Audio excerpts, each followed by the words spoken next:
अब जो multiple entry 5 year का जो वीज़ा है, अब ज़ाहिरी बात है हर बंदा उसको अप्लाई नहीं कर सकता है। अगर आप यूएई का वर्क वीज़ा हासिल करना चाहते हैं, जिसको आप आज़ाद वीज़ा कहते हैं, तो भाई उसका तरीकाकार ये है। जैसा कि आपको पता है कि जब भी कोई इस तरह के हालात क्रिएट होते हैं तो जो फ्रॉडी हज़रात होते हैं ना, वो एक्टिव हो जाते हैं।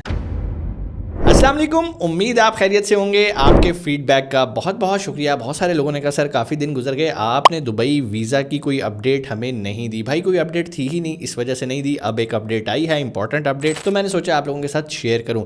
जैसे कि आपको पता है दुबई वीज़ाज़ की मुख्तलिफ कैटेगरीज हैं, work visa, visit visa. Visit visa के अंदर भी बहुत सारी कैटेगरीज आ जाती हैं, फैमिली वीज़ाज़ आ जाते हैं। लेकिन वो कौन से वीज़ाज़ हैं जो कि अभी आज की डेट में भी लग रहे हैं, और बाकी वीज़ाज़ अभी फ़िलहाल इमिग्रेशन डिपार्टमेंट ने थोड़ी सी ब्रेक लगाई हुई है। ब्रेक क्यों लगाई है वो भी हम इस वीडियो में डिस्कस करेंगे, और वो कौन सी कैटेगरी है जो वीज़ाज़ अभी अलॉट हो रहे हैं उसको भी आज की वीडियो में डिस्कस करेंगे। वीडियो में आगे बढ़ने से पहले एक छोटी सी रिक्वेस्ट, अगर चैनल को सब्सक्राइब नहीं किया तो भाई कर लो, बेल आइकन लाजमी प्रेस करना ताकि जो भी नेक्स्ट वीडियो आए आपको टाइमली नोटिफिकेशन मिलता रहे। जी तो भाई वीडियो पूरी देखोगे तो आखिर पे मैं आपसे एक क्वेश्चन भी पूछूंगा, देखते हैं आप मेरी वीडियो को कितना सीरियसली सुनते हैं। वो क्वेश्चन बड़ा इंपॉर्टेंट होने वाला है, उस क्वेश्चन से पता चलेगा कि आप कितना दुबई जाने के लिए इंटरेस्टेड हैं। सबसे पहली बात भाई, कौन सा वीज़ा है, इससे भी पहले जानना ये जरूरी है कि भाईजान वीज़ाज़ लग क्यों नहीं रहे थे। वीज़ाज़ ना लगने की कुछ वजूहात थी। पिछले दिनों आप लोगों ने सुना होगा कि यार जो अहले तशी हजरात हैं उनको यूएई जो है वो ढूंढ रहा है और उनको डीपोर्ट कर रहा है। इसके अलावा दुबई ने एक सफाई का भी सिस्टम स्टार्ट किया हुआ है कि जो उन्हें मशकूक अफराद लगते हैं, जिनकी क्रेडिबिलिटी अच्छी नहीं है, उनको पकड़ के डीपोर्ट किया जा रहा है। और सुनने में आ रहा है कि ये जो महीना, इस महीने के ही एंड पे इंशाल्लाह ये सफाई वगैरह मुकम्मल हो जाएगी और दोबारा वीज़ाज़, हर तरह के वीज़ाज़ बिल्कुल नॉर्मल हो जाएंगे। सुनने में यही आ रहा है। मैं कोई इमिग्रेशन कंसल्टेंट नहीं हूँ, सिर्फ जो नॉलेज मेरे तक पहुँचता है वो मैं आगे आपको डिलीवर करता हूँ। हाँ, अलबत्ता कुछ वीज़ा कैटेगरीज ऐसी हैं जो कि इन हालात में भी आपको वीज़ा अलॉट हो रहा है उस कैटेगरी के अंदर, और वो वीज़ा है मल्टीपल एंट्री।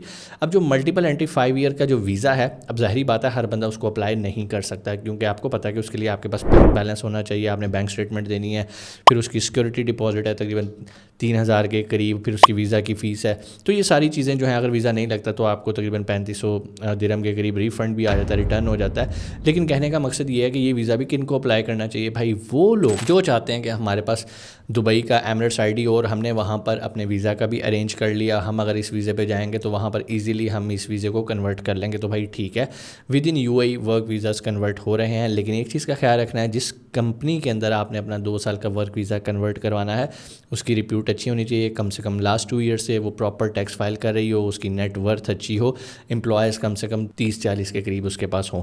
इसके अलावा वो लोग जिनका ताल्लुक ड्राइविंग डिपार्टमेंट से है, वो लोग जो राइडर्स हैं, इन लोगों की डिमांड अभी यूएई के अंदर है और इनके वीज़ाज़ भी निकल रहे हैं इजीली। सो अगर आप इस टाइम ये प्लान कर रहे हो कि मैं विज़िट वीज़ा पे यूएई आऊँ, चाहे वो कोई मीटिंग अटेंड करने के लिए हो, चाहे कोई घूमने फिरने के पर्पज़ से, तो भाई इस टाइम विज़िट वीज़ाज़ हर तरह के फ़िलहाल बंद हैं।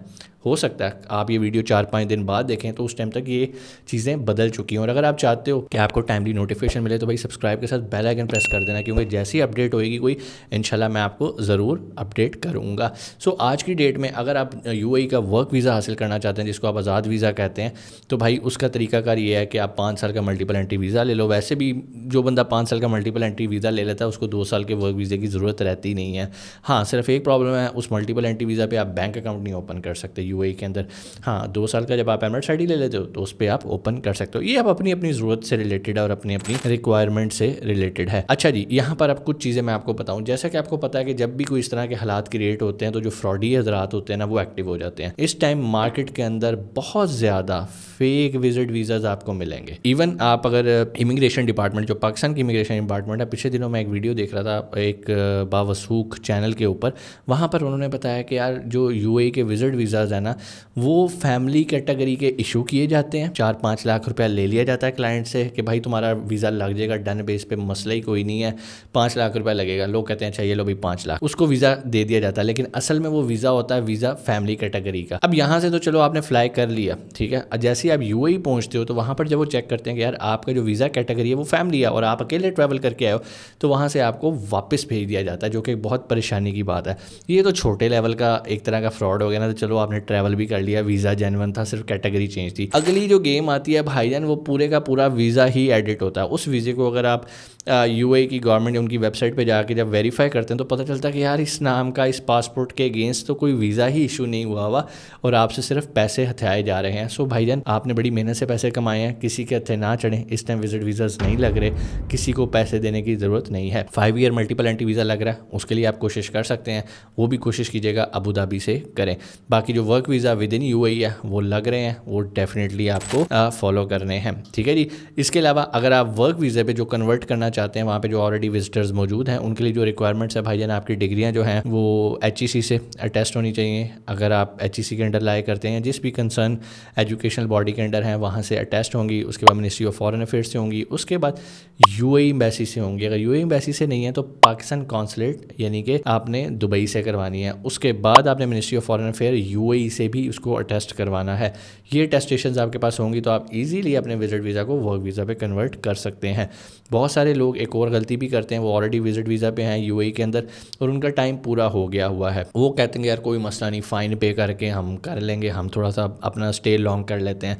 तो भाईजान जब आप अपना स्टे लॉन्ग कर लेते हो उसके बाद आप वर्क वीज़ा अप्लाई करते हो तो आपका वर्क वीज़ा नहीं लगता, क्योंकि सिस्टम के अंदर एब्सकॉन्डिंग या इस तरह की चीज़ आपके जो प्रोफाइल के ऊपर है ना वो शो होना शुरू हो जाती है। तो बराए मेहरबानी ओवर स्टे ना हो, यही वो हरकतें थी जिसकी वजह से पाकिस्तानी बदनाम होते थे। तो बराए मेहरबानी यार जिनका जेन्युइन भी केस है वो भी ख़राब होता है। अगर आपका विजिट वीज़ा पूरा होने वाला है कोशिश करो 1-2 दिन पहले ही वहाँ से फ्लाई कर लो। 1-2 दिन की बात क्यों कर रहा हूँ, क्योंकि आप अगर टिकट बाय करते हो और आपकी फ़्लाइट 2 दिन डिले हो जाती है तो कम से कम आप ब्लैक लिस्ट में तो ना हो यूए की। कल को दोबारा मौका मिलेगा, दोबारा विजिट वीज़ा लेके आप आ सकते हो। तो बराए मेहरबानी अपना करैक्टर क्लीन रखना है यूए की नज़र में। अगर आपको नई जॉब मिल रही, नई वर्क वीज़े का सिस्टम बन रहा तो ये ना कहो कि यार मैं ओवर स्टे हो जाऊँगा, मैं ये कर लूँगा, ले ही जाऊँगा। इसमें आप अप्लाई भी जब बाद में करोगे तो आपके लिए बहुत ज़्यादा मसाइल आएंगे। उम्मीद है चीज़ें आपको समझ में आई होंगी। कोई भी सवाल कमेंट सेक्शन में आके आप पूछ सकते हो। इंशाल्लाह आपसे मुलाकात होगी अगली वीडियो में। तब तक अपना बहुत सारा ख्याल रखिएगा। पाकिस्तान जिंदाबाद।